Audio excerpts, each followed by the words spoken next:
जब अवाम एक लड़की को नाचते हुए देखेगी जो कि द मिस जरनाब है, वो सिर्फ फरहाद के ताल्लुक और कंपनी पोजीशन के कंधों पे खड़े होकर तुम्हें नीचा दिखाना चाहते हैं। तुम्हें आज इसी वक्त ये डिसाइड करना होगा, या तो ये घर या फिर जरनाब। उनका मकसद ये था कि जो कुछ मैंने सहा है मैं दुनिया को बताऊं कि वो सब कुछ झूठ था। फरहाद ने मुझे बहुत मायूस किया है। मैंने आपको पहले ही कहा था कि जरनाब को हैंडल करना कोई आसान काम तो नहीं।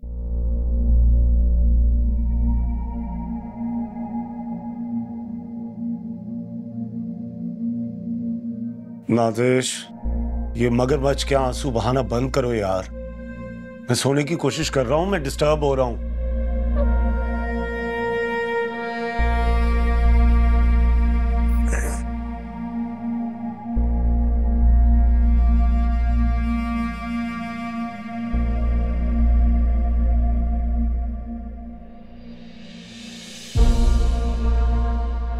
नाजिश,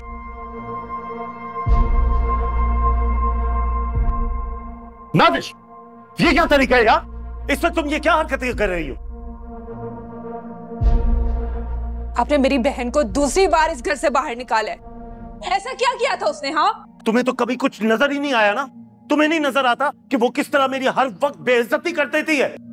उसने सिर्फ अपनी बात रखी थी। आपकी बेइज्जती इसमें कहां से हो गई? हाँ भाई, तुम लोगों को कौन सा कोई फर्क पड़ता है? अगर किसी की इज्जत है या बेइज्जती में कोई फर्क पता है तुम्हें? और देखो, अगर मैंने उस दिन उसे निकाला भी था तो मैंने बिल्कुल ठीक किया था।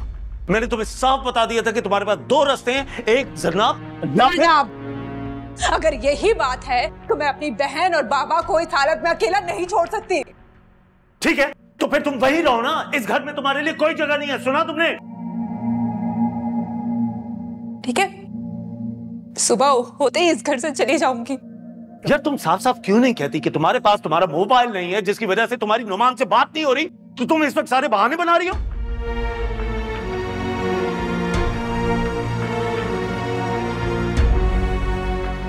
आप अपनी ये घटिया सोच अपने तक रखें।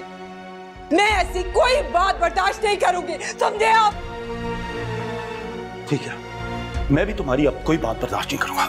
चलो तुम मेरे साथ अभी इसी वक्त, चलो। हाँ, क्या कर रहे हैं आपका?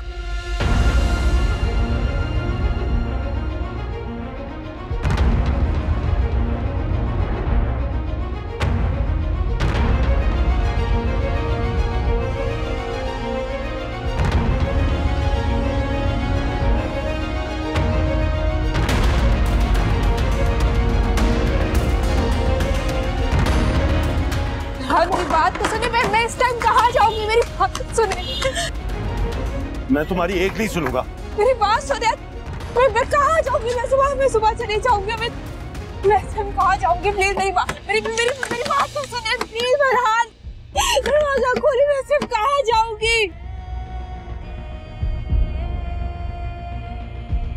फरहाद, दरवाजा खोलिए प्लीज।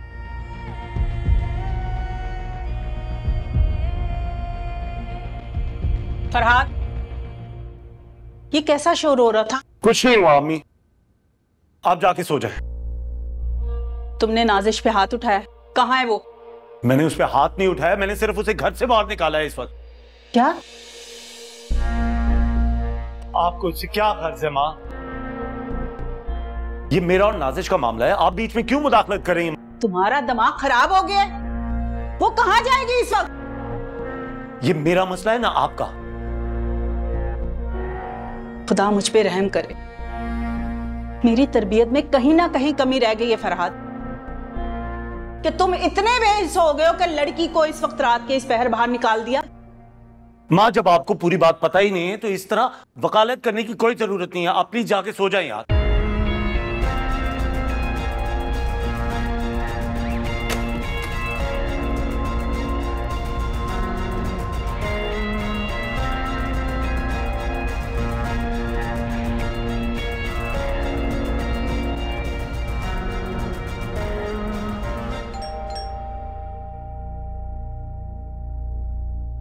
कौन है भाई?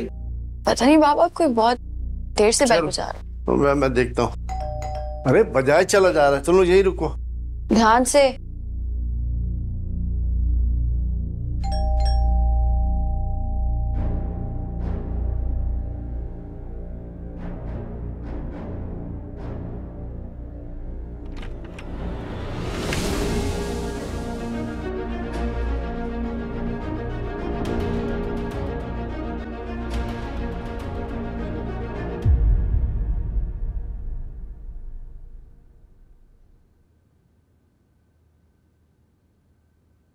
पता नहीं फरहाद के दिमाग में कहाँ से फालतू में शक पड़ गया है कि मेरे और नुमान के बीच में कुछ।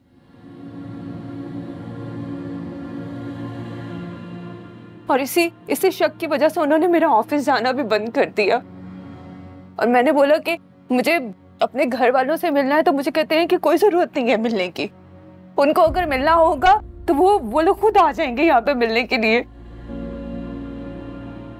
और मैं जारू से फोन पे बात कर रही थी तो मुझे बोलना शुरू हो गए कि क्यों बात कर रही हो, मैंने जब तुम्हें मना किया है कि नहीं बात करनी तो तुम क्यों कर रही हो बात, तुम्हें वहां पे जाना, घर अपने घर नहीं जाना, तुम्हें नुमान से मिलना है, तुम्हें इस वजह से तुम्हें घर जाने की पड़ी हुई है, तुम्हें उनसे कोई लेना देना नहीं है।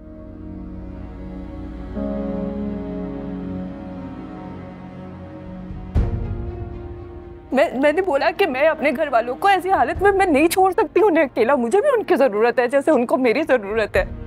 लेकिन उन्होंने मुझे घर से निकाल दिया, कहते हैं कि चली जाओ मेरे घर से।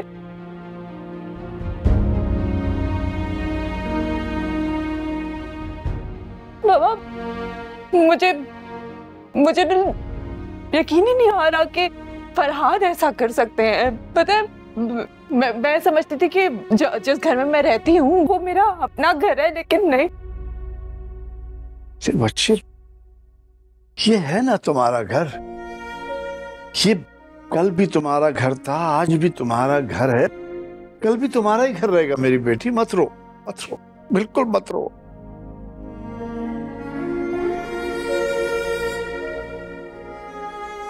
चुप कर जाओ, जाओ बहन के लिए पानी लेके आ जाओ। ऐसे यार कमाल करते हो, एक तो इतने अरसे बाद आए हो और 3 दिन बाद तुम मुझे कॉल कर रहे हो। अच्छा खैर देखो, बात सुनो तुम मेरी, ये वीकेंड तुमने फ्री रखना है और हमारी तरफ आ रहे हो, बैठेंगे, कुछ खाएं पिएंगे और साथ गपशप भी लगाएंगे, ठीक है? बहाने में कोई नहीं सुनूंगा। ओके, अल्लाह हाफिज। अल्लाह हाफिज। अरे भाई फरखंदा, वो मेरी चाय कहाँ रह गई? जी भाईजान, ले आई। ये लीजिए। अच्छा मुझे ये बताओ कि वीकेंड पे हम सब घर पे ही हैं ना? भाईजान आपके भांजे साहब तो होंगे नहीं, और बाकी रहा कौन घर में? आप, मैं और फरा। जाहिर बात है हम तीनों तो घर पर ही हैं। क्यों, सब खैर है? हाँ खैर ही है। वो मेरा दोस्त है ना एहसन, वो बड़े अरसे के बाद अमेरिका से पाकिस्तान आया अपनी फैमिली के साथ। तो मैंने बल्कि उसे कहा है कि वीकेंड पे हमारी तरफ ही आ जाए, कुछ खा पी लेंगे और गपशप भी लग जाएगी। मुझे याद पड़ता है कि एहसन भाई को मैंने आखिरी मर्तबा अपनी शादी में देखा था, उसके बाद पता चला अचानक से वो लोग अमेरिका शिफ्ट हो गए। हाँ बिल्कुल ठीक है, तुम्हें याद, वो तुम्हारी शादी के तकरीबन फौरन बाद ही अमेरिका चला गया था। अब वो वापस आया, मेरे ख्याल में अपने बेटे के लिए कोई मुनासिब रिश्ता ढूंढ रहा है। अरे भाईजान, इतने अरसे से वो लोग वहाँ अमेरिका में सेटल हैं, क्या उन्हें अपने बेटे के लिए वहाँ कोई अच्छा रिश्ता नहीं मिला जो यहाँ आ रहे हैं ढूंढने के लिए? अरे मुझे तो ऐसा ही लगा है कि वो किसी रिश्ते में इंटरेस्टेड हैं यहाँ पे, बल्कि मुझे तो ऐसे लगा कि वो फरा में इंटरेस्टेड है। पहले तो वो ऐसे जो है मेरे साथ बात करता रहा, उसके बाद फिर भाभी ने फ़ोन पकड़ लिया, फिर वो जिरा करने लगी और पूछने लगी फरा के बारे में, बल्कि उन्होंने तो यहाँ तक भी पूछा कि हमने कहीं उसकी बात तो नहीं तय कर दी। तो मैंने उनसे कहा कि भाभी अभी। अरे भाईजान, आपने उनको बताया नहीं कि आप अपने भांजे से शादी करना चाहते हैं फरा की? नहीं, मैंने उससे कोई ऐसी बात नहीं की। देखो फरखंदा, तुम्हें शायद चीजें नजर नहीं आ रही, लेकिन मुझे सब दिखाई दे रहा है। क्या दिखाई दे रहा है आपको? हाँ, अरे ऐसा क्या है जो मुझे नहीं दिखाई दे रहा? ये भाईजान बच्चे हैं, उन्हें समझाने में थोड़ा वक्त तो लगेगा ना। बस फरखंदा, मैं इस मौजू पर और कोई बात नहीं सुनूंगा। फरा से कहना कि वीकेंड पे घर पे ही रहे। और हाँ, अगर मुझे यह रिश्ता मुनासिब लगा तो मैं एहसन को इनकार नहीं करूंगा।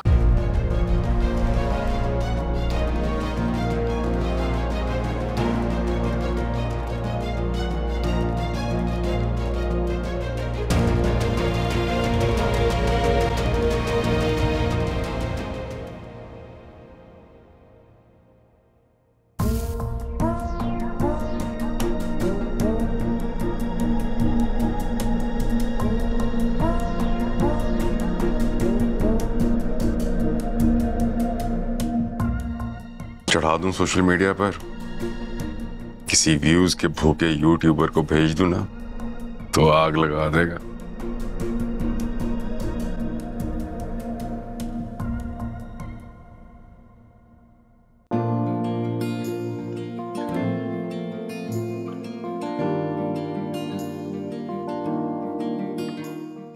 वालेकुम अस्सलाम। पिक्चर्स जी मैम, मैंने पिक्चर बड़ी सोर्स और बड़ी मुश्किल से निकलवाई है, क्योंकि आपको तो पता है ना, अब नेगेटिव्स का जमाना नहीं है, अब डिजिटल दौर है। शुक्रिया। मुझे पैसे बता दें कितने हो गए? 1000 रुपीज देगा।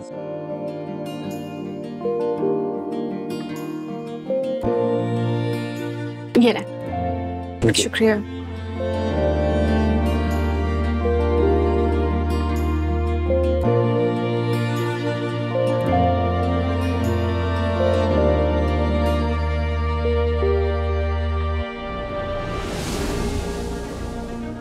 कड़ा दो, कड़ा दो, फोन दो। फोन नहीं है मेरे। फोन दो। नहीं है मोबाइल।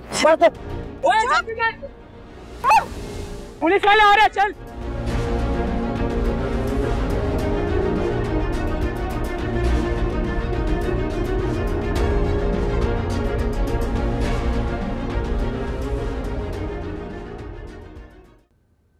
भाई फराज साहब, मेरी तो समझ से बाहर है कि आपकी साली का क्या किया जाए। आपकी वजह से कोई भी सख्त कदम उठाने से पहले मुझे सोचना पड़ता है। रफी साहब, आपको जो समझ में आता है आप वो कीजिए, मेरी फिक्र करने की आपको जरूरत नहीं है। सच पूछिए तो मैं भी उससे काफी बेजार हूं।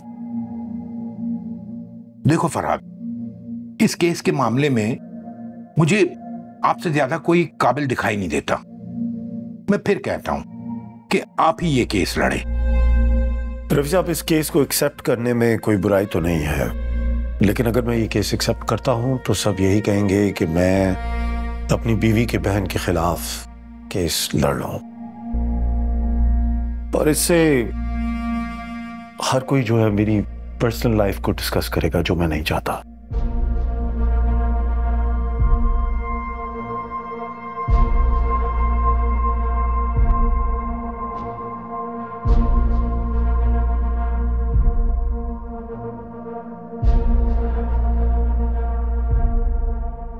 देखिए, ये एक ब्लैंक चेक है और इसमें मैंने कोई अमाउंट नहीं लिखी है। जो आपकी मर्जी हो आप अपनी फीस इसमें लिख दीजिएगा, but I request you again कि ये केस आप ही लड़े। मुझे आप पे बहुत एतमाद है फराज। आपके साथ देखिए, फीस का तो कभी कोई मामला रहा ही नहीं, लेकिन मुझे लगता है कि मैं ये केस इस वक्त एक्सेप्ट नहीं कर सकता। मेरे लिए मुश्किल है, और वजह मैं आपको ऑलरेडी बता चुका हूं। सोच लीजिएगा, अगर आपका माइंड बन जाए तो मेरी ये ऑफर आपके लिए हमेशा रहेगी। It's always there for you. I appreciate it, thank you.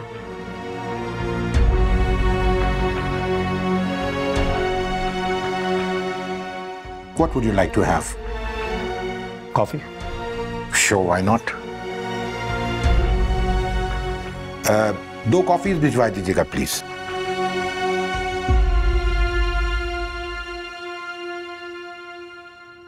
फरा, तुम ठीक हो?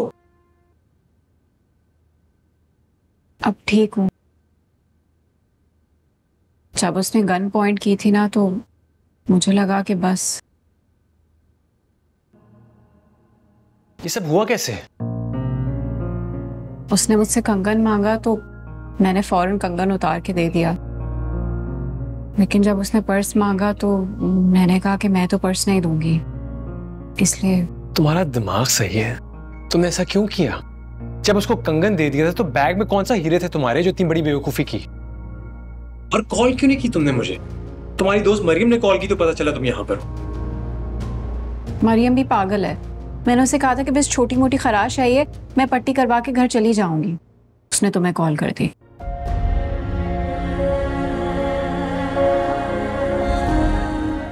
चलो अब घर चले। चलो।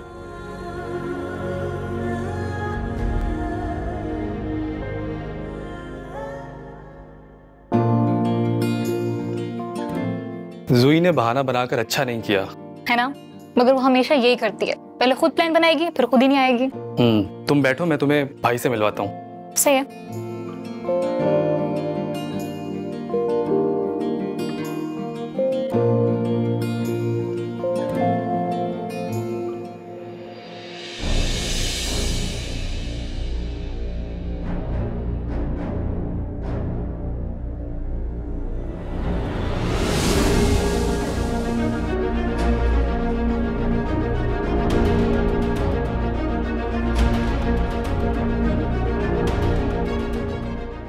See vision?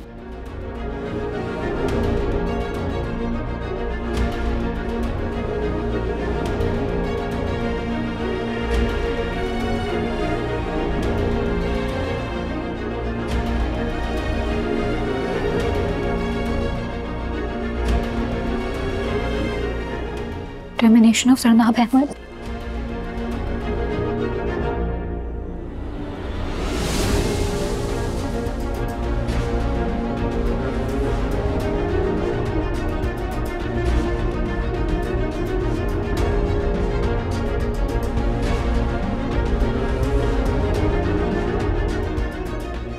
Sea Vision Award ceremony.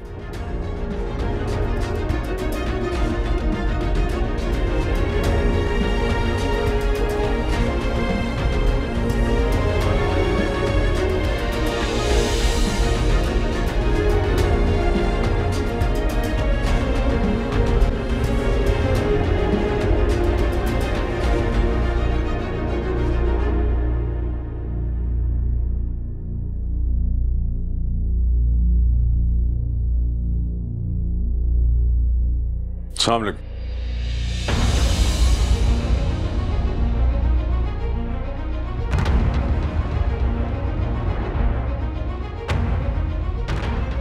माम, ये मेरे बड़े भाई हैं, नबील।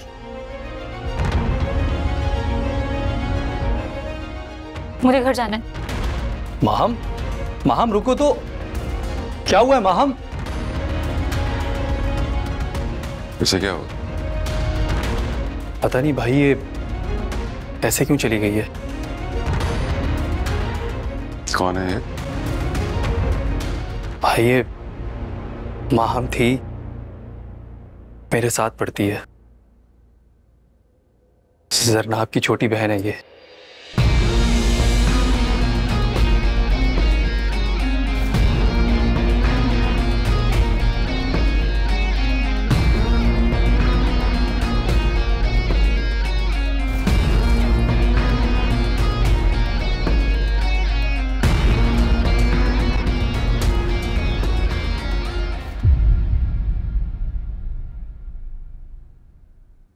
भाई साहब को मैंने आपको जो दिखाया था सेट, वो आपने देखा, सही लगा आपको? हाँ ठीक थे, लेकिन मुझे फिर भी अहमद की तरफ से कुछ थोड़ा सा। जी फरा, ये क्या हुआ बेटा? बेटा तुम ठीक तो हो? बस छोटी मोटी चोट आ गई है। मामूंगा उसकी खबर ले। क्या जरूरत थी बहादुरी दिखाने की? ये बैग क्या जान से ज्यादा कीमती है? बेटा अहमद बिल्कुल ठीक कह रहा है, ऐसे मौकों पर मुजाहिमत नहीं करनी चाहिए, तुम्हें को बड़ा नुकसान पहुंच सकता था। और इसे इतनी तौफीक नहीं थी कि कॉल कर दे, इसकी दोस्त ने बताया मुझे। कैसे कॉल करती तुम्हें? अच्छी तरह से जानती है वो कि तुम्हारे पास वक्त नहीं है इसके लिए। अम्मी ये इन बातों का वक्त नहीं है।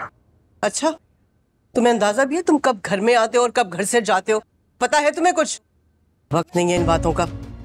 फरखंदा, भाईजान,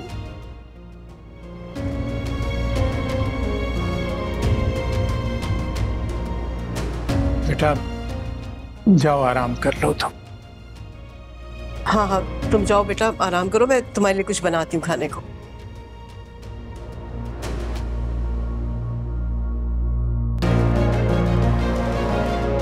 मैं इसका सदका दूंगी।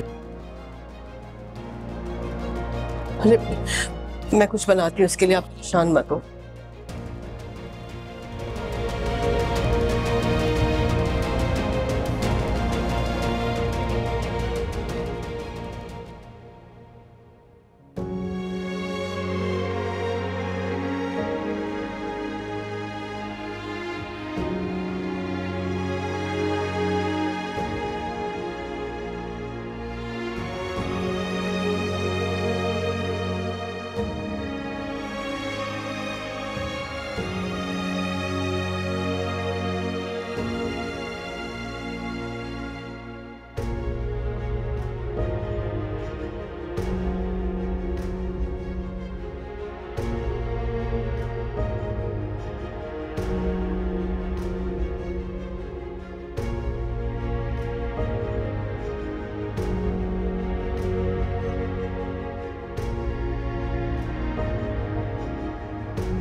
बेटा नाजिश, खाना तो ठीक तरह खाओ।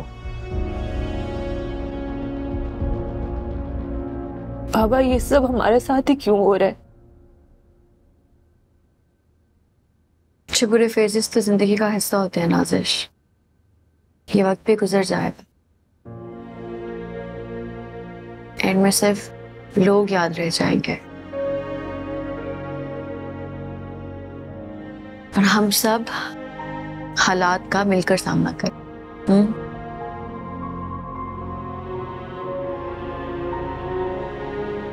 थोड़ा सा खाना खा लो।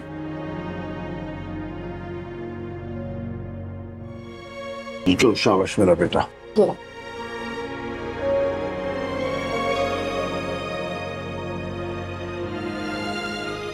तुम भी खाओ।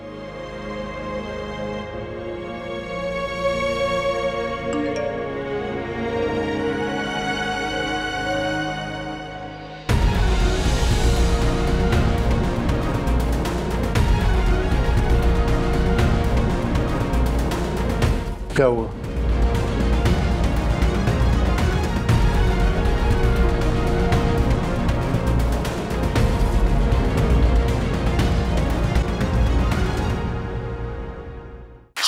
साहब हमेशा ऐसे ही क्यों होता है कि इज्जत, आबरू, हया की बात करने वाली खवातीन के अपने किरदार इतने कमजोर होते हैं? जी हाँ, हैरेसमेंट, रेप और डोमेस्टिक वायलेंस के खिलाफ आवाज उठाने वाली लड़कियों की अक्सरियत ऐसी ही होती है। ये देखें कैसे झूम झूम के नाच रही है, और जब जुबान खोलती है तो लगता है कि इनसे ज्यादा पारसा और शरीफ कोई भी नहीं है। इन मर्दों के सामने इसको नाचते हुए शर्म नहीं आई? ये वीडियो में देखें, मुझे तो लगता है जरनाब ड्रंक है। इसकी आंखें, इसकी चाल, इसका अंदाज सब कुछ साफ साफ बता रहा है। हम ऐसा कह तो नहीं सकते, मगर हाँ हो भी सकता है। सर ऐसी पार्टियों में तो ये सब बहुत आम है और लोगों को पता भी नहीं चलता। बाबा ये तो गलत तरीके से एडिट की हुई है वीडियो। सरनाब को तो बाकी कोलीग्स ने खींच के लाया था, बस हंसी मजाक में कुछ सेलिब्रेशन में डांस कर लिया था, लेकिन ये जिस तरह एडिट की गई है ये बहुत गलत तरीके से एडिट की गई है। कहा जा रहा है कि वो ड्रंक थी, लेकिन मुझे याद है उस दिन आउटडोर शूट थी और हम सब वहां से डायरेक्ट ऑफिस ही गए थे। शायद हर सच बोलने वाले के साथ ऐसा ही किया जाता, या तो जबान बंदी करा दी जाती है या फिर जलील किया जाता है।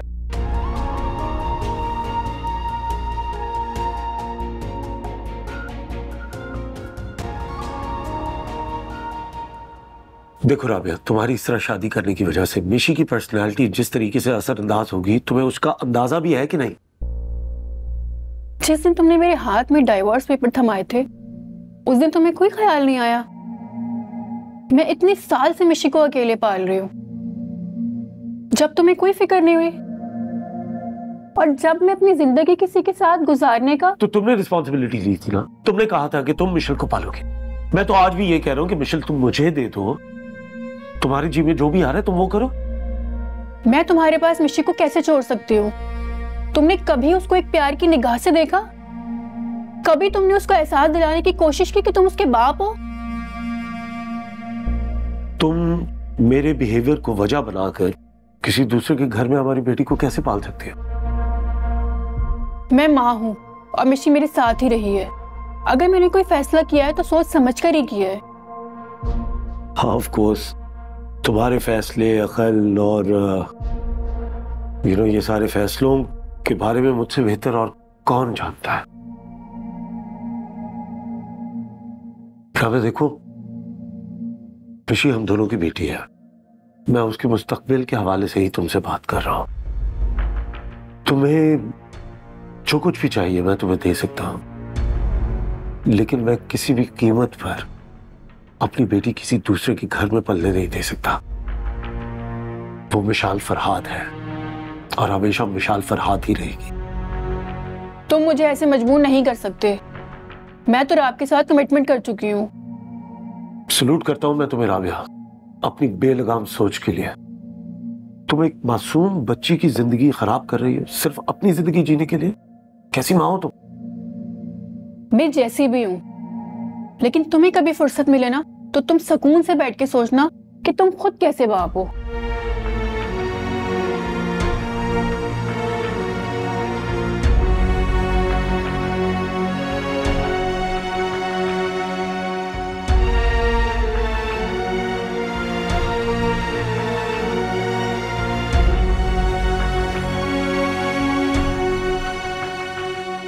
सरनाब ने जितने भी प्रोजेक्ट्स किए थे उन सब पे कॉन्सेप्ट उसी का था। हम सारे तो सिर्फ असिस्टेंट थे उसके। ये सारे कॉन्सेप्ट्स और आइडियाज मेरे थे। हमारे फॉर्मर बॉस वकार साहब ने जरनाब को दिए थे। हाँ, लेकिन ये सब हमें फायदा दे सकते हैं। हमें इनको पेंडिंग नहीं रखना चाहिए, इनका इस्तेमाल करना चाहिए प्रॉपर्ली। मैं समझे नहीं। मैं ये कह रही हूँ कि इन प्रोजेक्ट्स के अंदर हमारी कंपनी ने इन्वेस्ट किया है तो दे शुडंट बी पेंडिंग। हमें इनको रीएक्टिवेट करना चाहिए। और ये पेंडिंग भी जरनाब की नेग्लिजेंस की वजह से हुए हैं। लेकिन जरनाब ने तो सारे प्रोजेक्ट्स कंप्लीट कर लिए थे। ये बात तो जरनाब को पता है और तुम्हें। आप लोगों को क्या लगता है कि आप लोग इस मामले में जरनाब का साथ देंगे?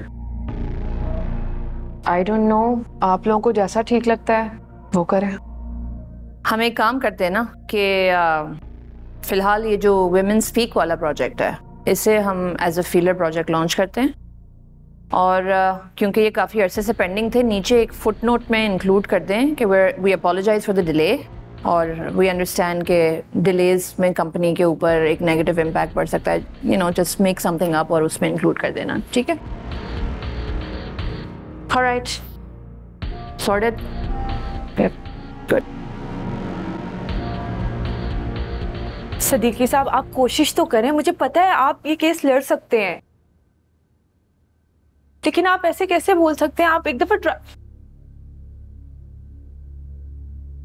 ठीक है, थैंक यू।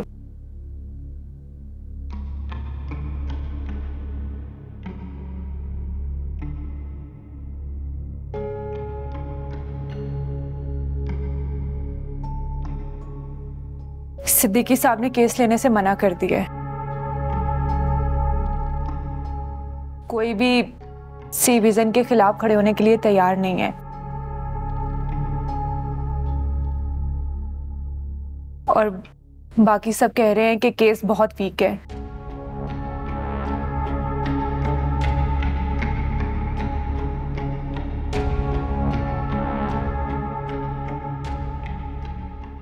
ज़ारू, तुम्हारा केस मैं लड़ूंगी।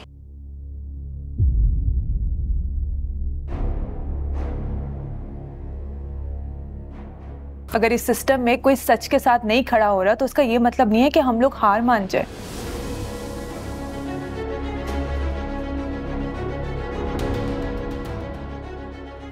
तुम परेशान मत हो,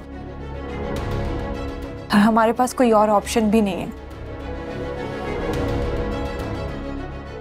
ट्रस्ट मी। जीते रहो, जीते रहो।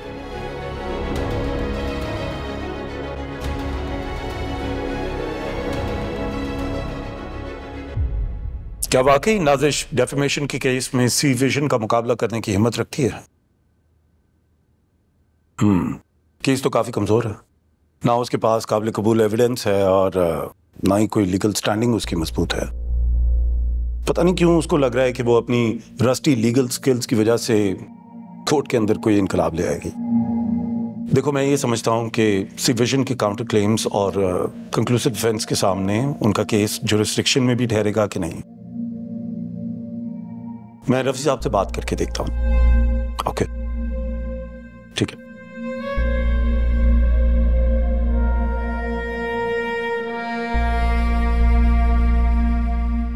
जी अस्सलाम वालेकुम। रफी साहब कैसे हैं आप? जी रफी साहब, मैंने सोचा है कि आपकी कंपनी का केस मैं ही लड़ूंगा। जी, पहली हियरिंग में ही बहुत कुछ वाज़ेह हो जाएगा, आप बेफिक्र हो जाएं। खुदा हाफिज।